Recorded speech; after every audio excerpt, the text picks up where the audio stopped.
So we've turned the calendar to 2026. My question for you is, what are you doing to change your health this year, to make this year not only the healthiest year you've had, but what are you going to do to make it healthier than it was last year? And that's what we're going to dive into today, is what are the exact steps you can take to make that change, to live the better life that you are actually craving. I'm Dr. Jeff Cumro, and over the past 15 years, I've been blessed to work with over 5,000 patients and helping them, build a plan and take them through that plan to actually realize that health. It's not just theory. It's actually making a plan and walking through that plan to get to that long-term goal that you actually have. So, we're going to dive into that, and really, no matter where you're starting, it doesn't matter. And you could take this and you could say, all right, I'm good in this area. Let's move to this area. Or you could say, I'm good in this area, I need to work on this area. Whatever this is, it doesn't mean that, hey, I'm good in this area, I don't need to pay attention to this at all. It is a lifestyle plan. So changing different aspects. And if you are good in one area, that means you can focus on a different area right now. And if you could focus on that area and get it solid, it means you can move to another one. And you can keep going back and forth in there, because we're never going to be perfect. I mean, that's the honest fact of all of this stuff, is you're never going to have all of these aspects perfect, because there's always going to be something else you can do. It's focusing on the weakest area first. So what is the first change you can make? And this is going to be very, very simple advice, because there's a million things that we can dive into on this. We're going to look at the very, very easy basics that you can use to get where you want to go. So on number one, we're going to look at diet. And what is the first part of this? We're going to look at improving or decreasing the processed foods. So eating more natural.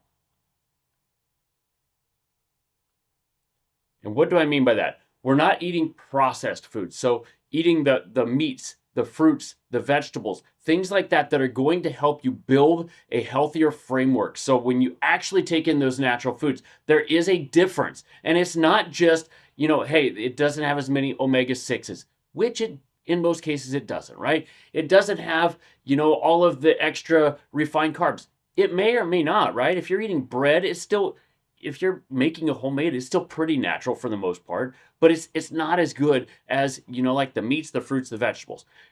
The fruits and vegetables have basically, how do I put this? So water comes in a different form when it's inside of fruits and vegetables. And when you're taking that water in, your body can still use that water, but that water that it's organized in a different way that is going to be more beneficial to your body. So when we get those natural foods, the fruits and vegetables, especially when we eat them fresh and raw, it actually has an improvement in a lot of the cellular components inside of your body.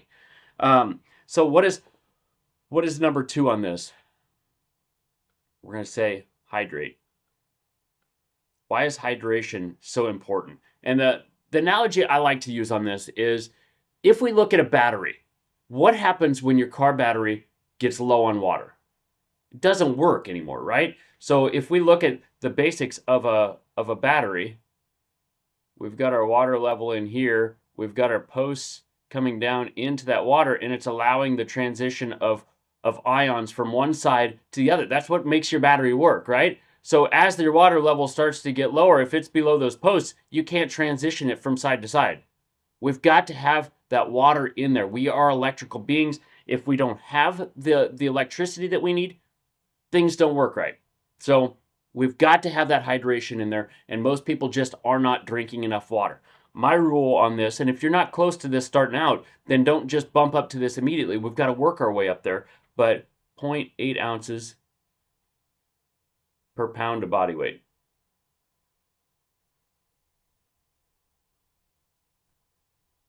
And like I said, this varies, and you may have to add electrolytes and different things like that. This is not medical advice, because I don't know what your certain situation is. Talk to your doctor. Make sure that this actually fits you. This is educational purposes. We are working to build a plan for everybody here. And when we're building a plan for everybody, we can't specify specifically for each and every single person. So make sure you talk to your healthcare provider. But this is where I like to get people worked up to. If we can get to that point, they are hydrated in a way that their body is able to take care of the detoxification processes, and they can move the energy from one place to another. They actually have what they need to run their battery, right? So That's the basics of diet that we're going to look at today. If you are good in diet, move to exercise. If you're not good in diet, you can still move to exercise. But when we talk about exercise, what are we talking about? Exercise doesn't look the same for every person, right? Now we've got this picture in our head in most cases where people are running on the treadmill, they're soaked in sweat, they're doing all these other things, right? Or they're out and they're playing their sport, so they're running and they're beating on each other, and that's not necessarily going to be great for a 70-year-old lady who has osteoporosis, right? It's going to look different in those cases. So just increasing motion by a factor of 10% per week, right? So, and again, this might not fit everybody. If you're running 10 miles, adding 1 mile per week is sooner or later, I mean, you're going to run into a situation where it's just too much, right? So you may be in a different position where we don't add 10%. But if we're talking about somebody who is walking 1 block a week, or let's say walking 10 blocks just for simple math, they're adding 1 extra block. That's not a big deal, right? So that is the thing. Just add a little bit to what you're doing. If you're walking for 30 minutes, walk for 33 minutes next week. Do just a little bit more. And this, like I said, this isn't going to compound where you do this every single week. You add 10%. Not going to be there. And you've got to listen to your body. You got to listen to your healthcare practitioners and all these other things. But just what I'm trying to say here is add a little bit to what you're currently doing. So if you're currently getting up every 2 hours to go to the bathroom and get a drink and different things like that, try and get up every hour and walk around for 2 to 3 minutes just to get your legs moving, because sitting is one of the worst things that we could do for ourselves. We've got to get up and move our bodies throughout the day. What some research is showing is that the weekend warriors aren't getting it done, right? It's actually just as bad on weekend warriors as it is during the week. Other studies show weekend warriors have just as much benefit, so it depends on what you're looking at. But when people are sitting for long periods of time all week, it causes problems. That is across the board in almost all research. So that's something. Just bump up your exercise just a little bit. Aim for just a little bit more, and it might not be the intensity every week. It might be you add a little distance. It might be you add a little time, but it may be adding a little bit of intensity. So it really depends on what you're looking at and what your goals are here before you find this. So increase it just a little bit, and that's going to be the place that we want to focus here. Maybe 1 week you're adding weight versus the next week you're adding cardio, and the next week you're adding stretching. But you've got to remember that in this exercise area, we need a variety of things. We need to have mobility work. So stretching, yoga, Pilates, things like that. Strengthening would go in here. And then cardio. And that's going to be a big thing. But stretching is an area that I see most people forget about. They're not doing the things that they need to do. We have to move our joints through a full range of motion on a daily basis to keep them healthy. So think about that. If you've got the exercise down, what can you do for sleep? And ironically, sleep and exercise go closely together. Sleep and hydration go closely together. So a lot of these different things are going to work together to help you build a better overall routine, right? So diet and exercise are an essential part of sleep. We're building up as we go. It's something that is going to be important. Stress would also play a role in this, which we're going to look at last. But when we look at sleep, are you getting enough sleep for what you need? And most people are not. I mean, most people, I believe the average is just under 7 hours. We really need 8 to 9 hours.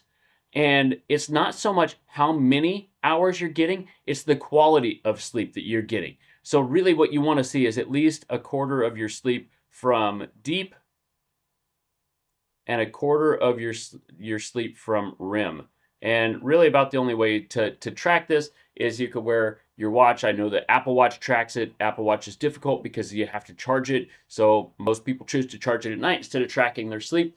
I have this Garmin mainly just to track my sleep because I have struggled with sleep in the past. So this will last anywhere from a week to 10 days, depending on what I'm doing. And it's getting a little bit older now, so it's starting to wane just a little bit. I charge it every week now. So you got to find something that works for you. Aura Ring also has very good technology in it. There's some new ones that are coming out that are also decent. So find what works for you and go from there. So again, look for the deep sleep.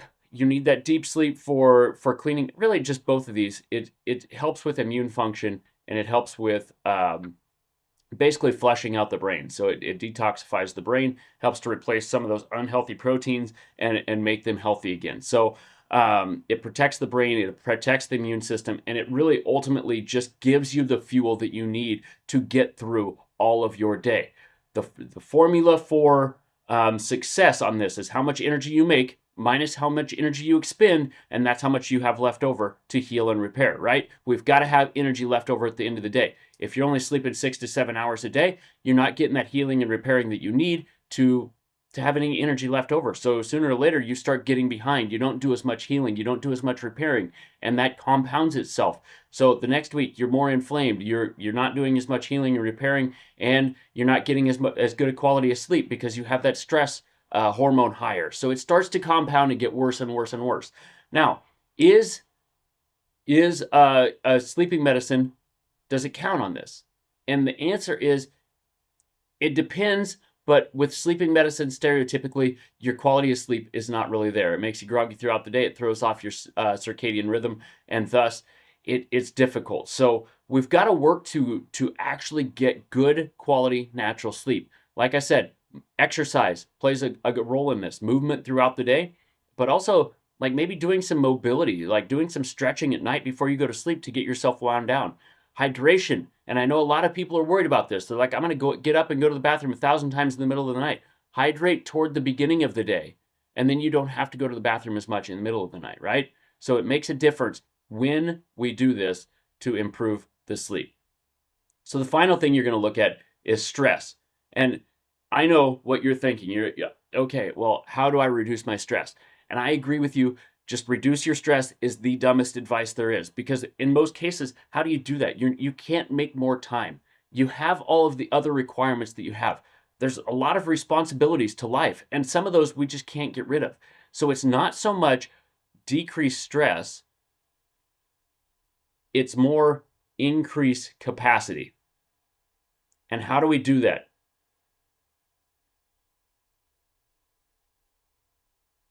I didn't get all three of them in there, but it's the three up top, all right? So we have a better quality diet. That better quality diet gives us the nutrients that we need to get through the day. That exercise gives us that movement that allows us to, build metabolism and build the energy that we need to get through the day. That sleep helps to restore us and helps give us that immune function and everything like that. And when we put all three of these together, that's where we get our stress handling. It's our ability to resist all of that stress. We are always going to have stress on our system. Getting rid of stress, terrible advice. It's difficult to do. It's going to stress you out more trying to figure out how to get rid of stress than you're actually going to be able to reduce in most cases, right? Now, there are examples here, obviously. Like, okay, don't eat as many processed foods. Yeah, that's going to take stress off of you, okay? Don't sit as much. Yes, that's going to take stress off of you. So if you're doing those things and you start making changes here, that is going to be your biggest bang for your buck. So when we do this, we find the foundations of health all work together to get you healthier. And this is how we make 2026 our healthiest year yet. So what I want you to do is look at this area. All right, number one. All right, is that the area that I'm struggling the most? If so, start working here. Make some improvements here. Once you've made some improvements there, look at exercise. I could do better in this area. Okay, so start doing a little bit better in that area while you're still making those changes in diet. And we start to stack these things together. And once we have all of these things, we go back through. Okay, what else can I change in my diet? What can I improve there? All right, I made that change. What else can I improve in my exercise? How can I do better there? And we just continually make this loop. And I know that that's not fun. I know that it's not fancy. And I know that it's not real sexy when we look at all of this together. All right, I'm going to make lifestyle changes. That's boring when we look at it. But this is where success lies, because these are foundational principles. We cannot have health without these things. You can do all of those other things. You could take your supplements. You could do all these other things. But until we get these things put together in a way that makes a change, we are going to be stuck in the same chronic illness pandemic that we are currently in. Nothing is going to change. So that's what I want you to change in 2026, because once we change it for you, then we can start to change it for other people. As we start to change our own diet, the people around us start to change a little bit too. They see the changes in us and they start to make some of those changes. And that is how we start to build this. But until we do that, we are going to be stuck in the same pandemic that we currently are. We're going to spend more and more on healthcare. We're going to spend more and more on insurance, and we're going to enjoy less and less quality of life. So by changing these things, we can turn that around and we can start enjoying more and more life. We can decrease our cost of healthcare. We can decrease that steal of our quality of life. We can improve the quality of life that we're living with all of this. So I hope that you have a happy new year. I hope 2026 is the best year yet. I appreciate you spending some time with me. I know your time and attention are your most valuable resources. I appreciate you spending some of that with me. You have yourself a great new year and a great week, and I'll catch you on next week's video.